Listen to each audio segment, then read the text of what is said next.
is Tabor, and I am a sea kayak instructor and expedition leader. My role is to help instruct people go from never seeing a kayak to being able to be on multi-day expeditions, potentially in remote backcountry locations where you may or may not have access to weather information, you may or may not have access to assistance if needed. Here in southeast Alaska, we've got really strong currents in certain places that I'm going to take into consideration, because when you've got your currents as well as your wind direction, that can cause a lot of different wave action, more chaotic conditions during certain times of day versus others. So that's going to dictate what direction I might go in or how early or late I leave in the day from my campsite.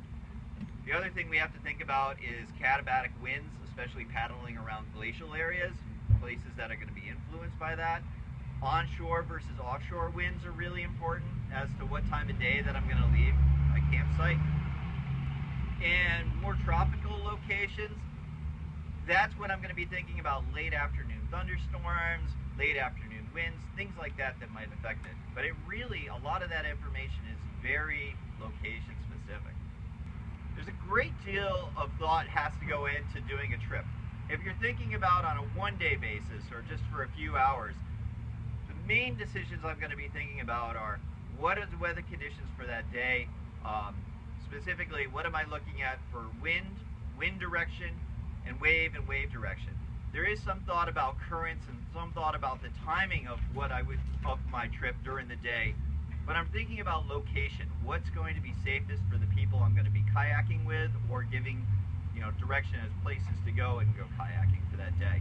If I'm thinking about for an expedition, what I'm going to be thinking about is what time do I want to get on the water, what may be the weather conditions for during that period, and what would I be expecting during the day? What might be I anticipating, so I know which direction I want to go, if I'm going to need to camp early or potentially have to wait out a weather period.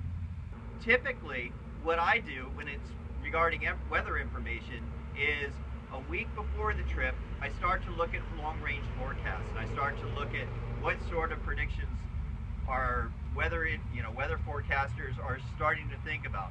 Different models, confidence in those models, and things like that.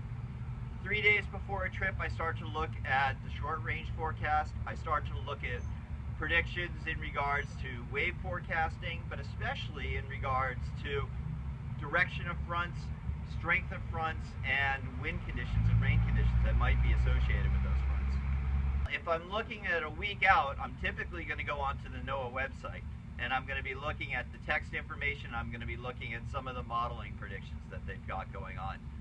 If it's the same day, NOAA weather radio is definitely what I'm going to be listening to during, before I get onto the water, and potentially when I stop and take a break, I might just look and see if there's been a change. Depends on the time of day and when the latest update has taken place. Kayakers really need references. They need to understand what a small craft advisory is going to mean and what sort of wind conditions are going to equate to a small craft advisory. They really need forecasters to think about wind direction and potentially how that might be influenced by tide cycle, whether if it's a flow or an ebb, and if those waves are going to be growing or lessening during the period that they're forecasting.